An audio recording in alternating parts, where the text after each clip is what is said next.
Hello, and welcome to the Poetic Devices podcast. I am your host, Kay Crow, the bird bard and the traveling typist. Each episode will discuss the stories, philosophies, and realities of my life as an on-demand typewriter poet. Whether in a 5-star hotel or hitting the streets, my typewriter and I travel to bring poetry to the people. So tune in for Poetry in Motion.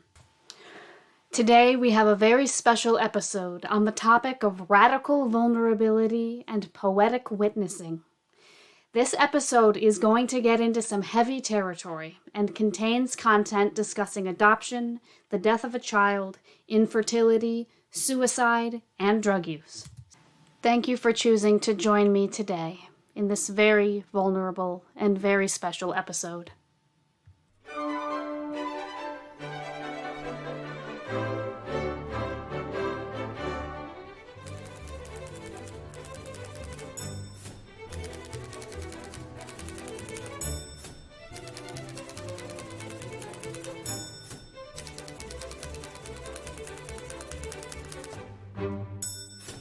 Hello everyone, and welcome back to the Poetic Devices podcast. Today's topic is radical vulnerability and poetic witnessing. In short, we are going to be talking about the deeply human connection that people honor me with when they encounter me and my typewriter in the wild.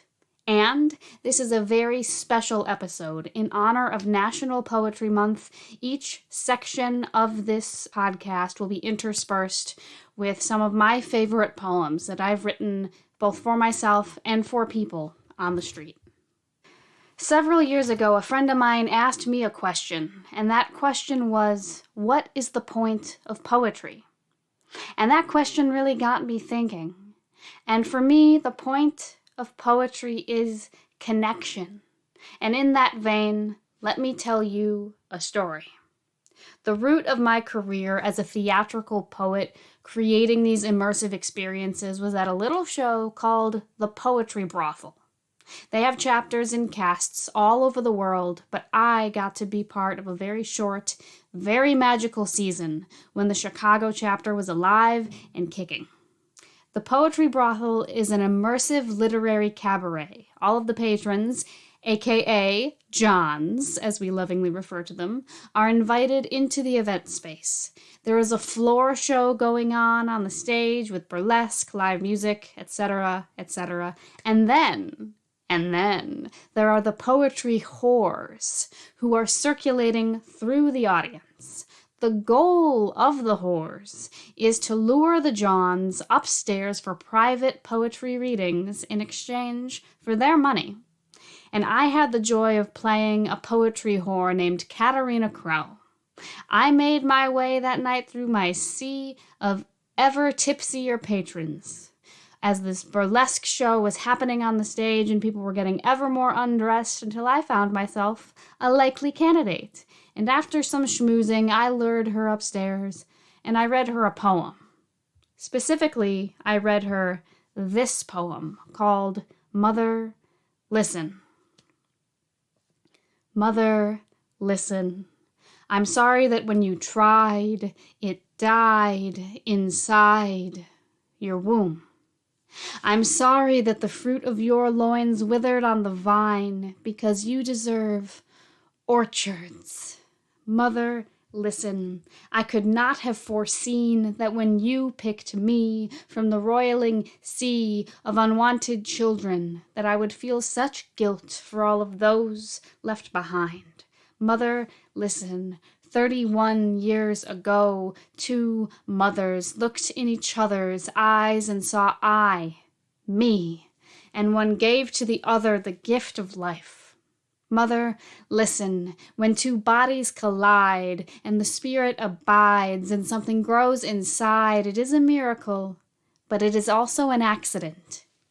We were stronger than fate and providence. You, a mother looking for her child, me brought into this world, not quite on purpose.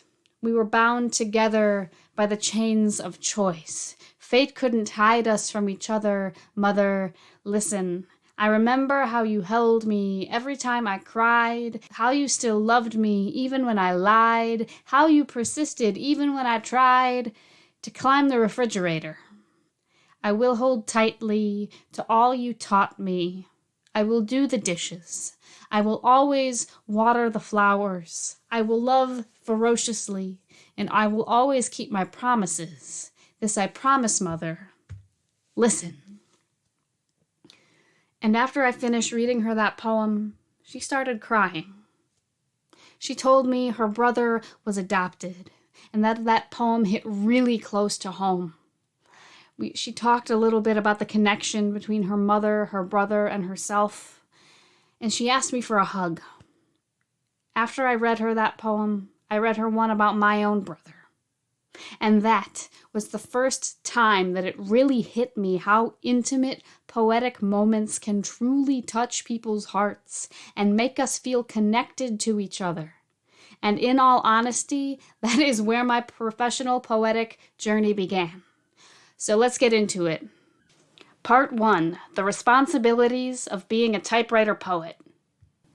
Now, some people sidestep this issue entirely because they only want to write lighthearted poems, and they don't want to play therapist, which I totally understand. Signing up to do intense emotional labor for strangers isn't everybody's idea of a good time. But for me personally, it is one of my favorite parts of the job. The responsibilities of being a typewriter poet are different from being any other kind of artist, because the duty of any other artist is to steward self-expression. But with my art, when the other person is sharing their sacred vulnerability with me, it is not my art that matters. It is not my art that's in the spotlight. Their vulnerability, their rage, their sadness, their grief is what needs to get centered in that space. And my art then just becomes a mirror to help them make sense of the story of this messy human thing called life. A lot of art these days is incredibly self-indulgent. Don't get me wrong, not all of it. I have seen a lot of amazing art these days that interrogates the depth and breadth of the human experience. But I'm not talking about that art. I'm talking about art that is navel-gazing and masturbatory and is so opaque as to be utterly meaningless. You know, like the blank canvas with a single dot on it that a New York billionaire bought to cover up the fact that he was moving $2 million in drug money. Yeah, that kind of art. That kind of art is on the other extreme end of the spectrum. It is so self-centered that it exacerbates the incredible disconnection between artist and audience. It purports to invite people in, but really just leaves them standing outside at the door, confused. Typewriter poetry, when done well, and I'm not saying I always do it well, we all have our bad days, but when done well, it is so radical because it turns all of this on its head. It is the exact inverse of what I just described. The patron isn't just the viewer, they are the muse. They become an intimate and seminal part of the artistic process, and people honor that intimacy with vulnerability. So, once I'm in that space, what is my job? My job can be described by this story. The other day at the Wonder Museum, I was doing on-demand typewriter poetry and a woman approached me. She was wearing a shirt that said, "My son died. That's why I'm like this." I gave her my typical spiel. If you give me a word or a topic, I will write you a poem. It can be about literally anything. I wrote one about corn dogs earlier. And she told me that felt like being punched in the gut, because corn dogs were what she craved when she was pregnant, and she had not had a corn dog in 10 years prior to that, when she was pregnant with her son, who was named Samson, who was born and died in September of 2022. So, she wanted a poem about Samson, named after the story from the Bible. In the Bible, Samson was attacked by a lion, and God gave him the power to kill it with his bare hands in a single blow. And later he found that bees had made a honeycomb in the corpse. And so I wrote her a poem titled, after the biblical verse, Out of the Strong, Something Sweet. And in part, it read, how does one move through the world that can seem so godless? What do we do with this leonine corpse? Take a lesson from the bees and make honey, lesson by lesson and bone by bone. And she thanked me, and she gave me a tip, and then she walked away. And sometimes that's my job, to be a mirror for the things other people don't want to hear. And in that vein, part 2, what a typewriter poet does in that space. Now, there are 3 aspects to what I do. The first is deep listening. And this is a concept that I really, really dig.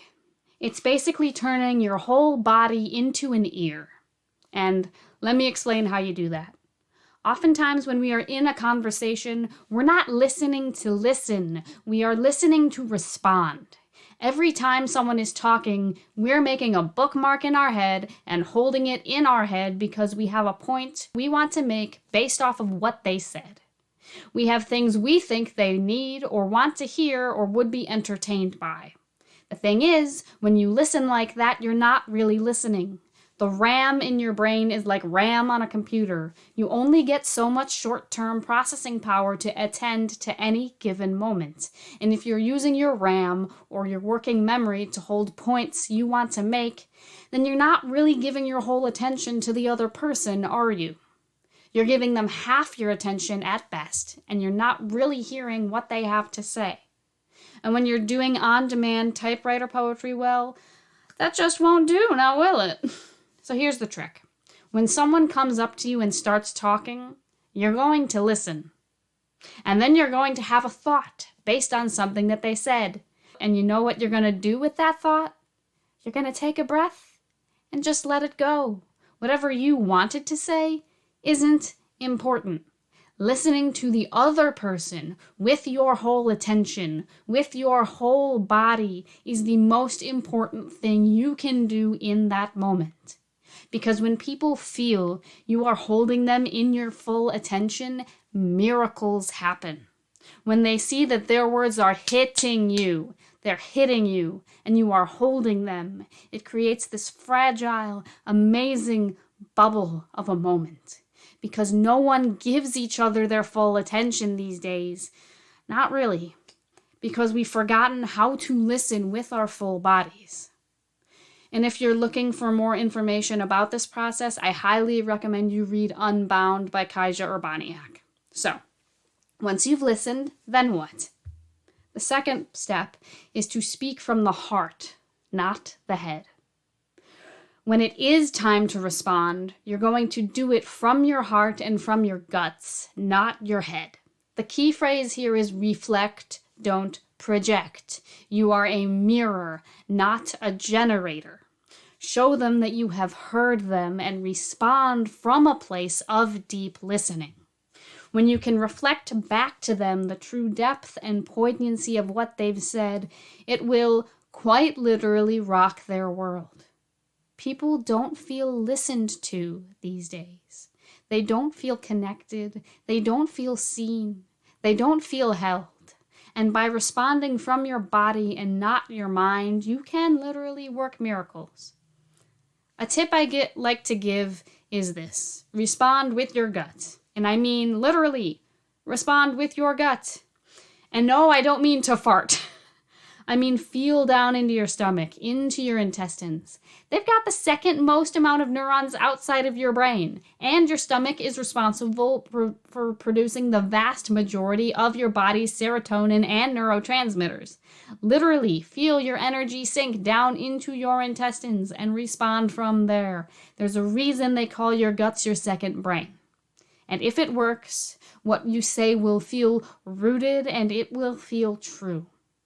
And for more information on deep listening and responding from the body, you can also read Way of Counsel by Jack Zimmerman and Virginia Coyle. Now the final step, the third step, is to give them what they need. This moment isn't about you. It's about them. If they are bringing you anger about their messy divorce, don't try to defend their ex-spouse. If they are bringing you their grief, don't try and point out that the sun is shining today, so they really shouldn't feel so bad. If they are bringing you lost and confused, having failed out of college and not knowing what to do next, don't say that, hey, it's not the end of the world, go have an ice cream cone. Do not mitigate. For the divorce, reflect his anger. Don't diminish it. Dive into the juicy truth of rage. For the grieving, look into their hearts and hold space for their tears. These ones are likely gonna cry. For the lost and confused, lean into the fact that being human is hard, and none of us really knows what we're doing. And we're all just improvising and making it up as we go along. In all cases, reflect on the universality of these human emotions. Their stories are both uniquely theirs and part of a grand legacy of human struggles that have been overcome, and that they are by no means alone. Joseph Campbell has a storytelling structure called the monomyth, and there is a part in every story called the dark night of the soul, when all hope is lost and it seems that the hero will never rise to the challenge. But invariably, in almost every great legend, the hero does. This job, typewriter poetry, is about storytelling and helping them find their way out of their personal dark nights of the soul. So, what will you do, and what will you write to help guide them? But this is just my personal philosophy. You caught me monologuing there for a minute. To me, poets are meaning makers. And that is the deepest part of my job. And for more information on meaning making, you can read The Hero with 1,000 Faces by Joseph Campbell. Yes, this episode is just littered with so many reading recommendations. Can you tell that I was an English major? Yes, you can. In its most basic sense, the underlying philosophy is this. It is an honor and a heavy responsibility to hold the tender secrets of strangers. It is the domain of therapists, sex workers, and typewriter poets to do this sacred work, should we choose. We take people who have cracked themselves open on our behalf, and it is our duty to witness as they bleed the poison from their wounds. Again, if we choose to. It is not our job to fix them. The only person who can save someone is themselves. But we can act as lighthouses attempting to help them find their way safely home. The truth of poetic witnessing is multi-layered and very complex, but the crux of the matter is this. People crave connection, and they will cry often when you give it to them. Often, they will remember you forever. And on that theme, here's a poem that I wrote for someone at the Logan Square Farmers Market on the 12th of June, 2022. It's called Meet the Wound. We meet at the wound. We greet it like an old friend. It tells us what it needs. It imprints itself onto our childhood histories. Shows us the places we never quite mended so that we can hold it tender and shelter it until it finds peace. Part 3. The root of disconnection and the role of a poetic witness. Why are people so disconnected? There is something about the digital age that has stolen us from each other. Thus, the typewriter becomes an almost inverse symbol, one of connection. People see me with the typewriter and they see someone who is unplugged, present, and attentive to their needs in that moment. They see someone who is anachronistic and out of time. And how rare and precious is that? What is the definition of a witness? We have a few provided by your favorite multinational billionaire search engine. 1. To have knowledge of an event or change from personal observation or experience. 2. Of a time, place, or other context, be the setting in which an event or development takes place. 3. To give or serve as evidence, to testify to. 4. To look at, used to introduce a fact illustrating a preceding statement. or finally, of a person to openly profess one's religious faith. And personally, I feel like all of those are a little bit true. Especially, and funnily, the one that has to do with religious faith. Because doing on-demand typewriter poetry for me can be the holiest kind of work, if you should choose to take on that perspective. Some people just want to write limericks about dogs, and I respect that. The thing is, you can still be an atheist and still hold it to be sacred. To witness is to be one who sees. To be a typewriter poet is to use what you see to create a mirror for others. Tell me, when was the last time you felt truly seen and totally understood? Pause this recording and actually think about it. I'll wait. Now that you're back, if you have an occasion in recent memory, you are very lucky. But for everyone else, I bet it has been a really long time, hasn't it? Poetry is one of the oldest professions, after sex work. We're sex work positive here. People have been trusting poets to articulate the human condition since the dawn of time. It makes absolute sense that they would continue to ask us to do it now. But these days, most poets are so out of reach to the general public as to be nearly useless, which is why what I do is so subversive. But if you want that rant, go back and listen to my episode on creative bravery and poetic improvisation. Cliff's Notes version of that is to say that by making myself available, by us typewriter poets making ourselves available, we are simultaneously revolutionizing the modern concept of poetry and pressing the factory reset button on poetry. We are re-establishing the connection between people and poetic witnessing, and one of the oldest and most sacred forms of art. To be seen is to be known.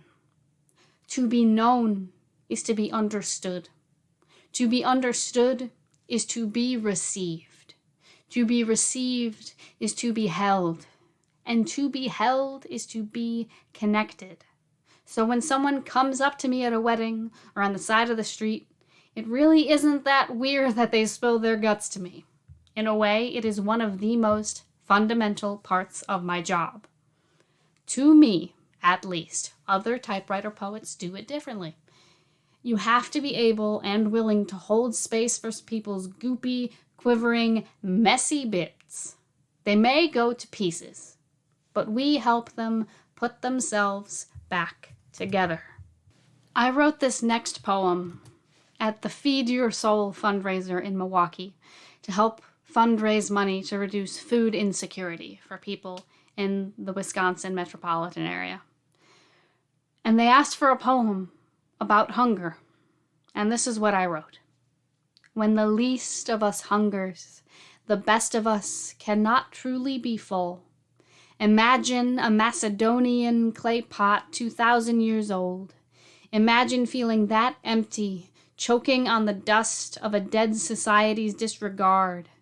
There is medicine for this. The Holy Ghost is carried by those with bread, with soup, and the knowledge that someone cared.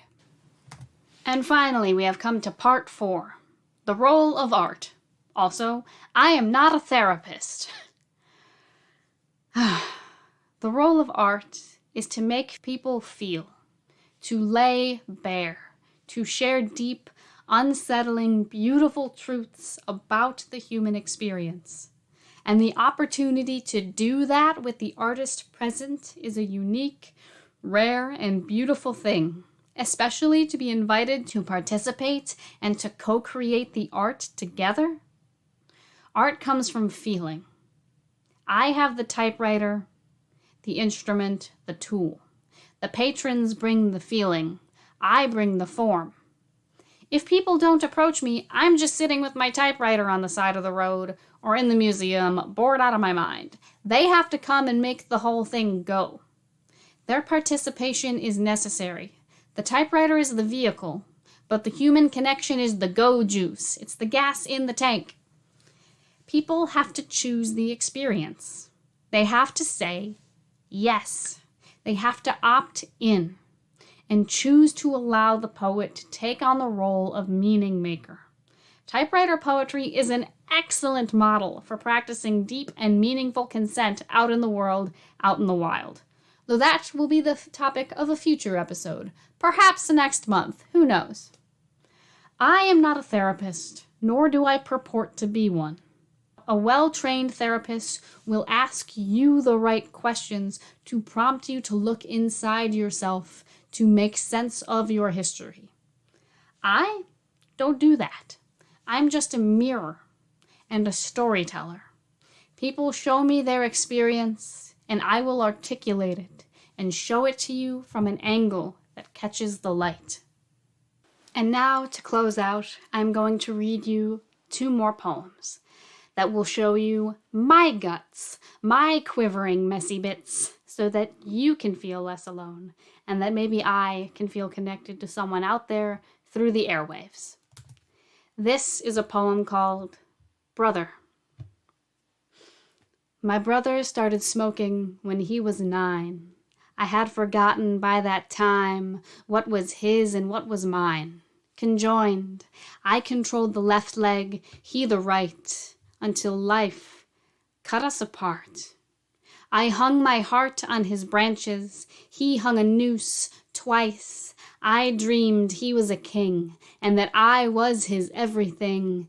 But they kicked off his crown and punched in his teeth, each ivory token the price to the gateway of a different life. When faggot was the school bus mantra, when I whispered, I'm here too, but my words just got lost in the shadow of his bruise. My closet got deeper with each pill he snorted. One time I waited after school for 3 hours because I thought he was coming. He said he was coming. He wasn't coming. Instead, he was knocked out on some dream, sprawled out on his bed, while I waited for him to rise like the dead, to come get me. I put new coats on the hangers. The second time he tried to kill himself. New layers of flannel to hide behind within the wardrobe of my mind. And it wasn't his fault, for any of it. I worshipped him like only younger siblings can, and my heart broke when I found out he was just a man. A man with hair so bright, people mistook it for an orange hat in the Nevada sun, scrambling over red rock canyons. You, me, and the Valley of Fire, Las Vegas escort cards secretly snatched, that time we broke Dad's guitar and he didn't find out till 6 months later because he never played it. So see me in the lake bed, and in the prairie grass we played in, and in the woods with the balance beam tree. Hold me in your mind like I used to be, before I blamed you, before I turned out the lights in my heart, like a stage after the show's ended. Remember me with goose feathers and pilfered eggs, skinned knees on the floor of your altar, big brown eyes and a heart outsized. Remember me like this, sweetness, before life took us from each other, brother. Remember. And one final poem to leave you all on a bit of a happier note. This is called I'll Come Back to You in August. Stretch out on the back of August, caught in a sunbeam, cat lazy, baskets overflowing with tomatoes and corn. Dirt ground into the skin of my gardening fingers. I sing classic rock ballads to the beans and the basil, my offering. We give to each other water for water, breath for breath, each fruiting a life and a death, reincarnating into each other, our bodies blending, these green vines into my mouth, my sweat into this dirt, my bones into this earth. One of these lifetimes, I'll come back to you in August, when the year is yellow, zucchini blossoms in my hair, to give you my body and to take your breath. And if you don't need a cigarette after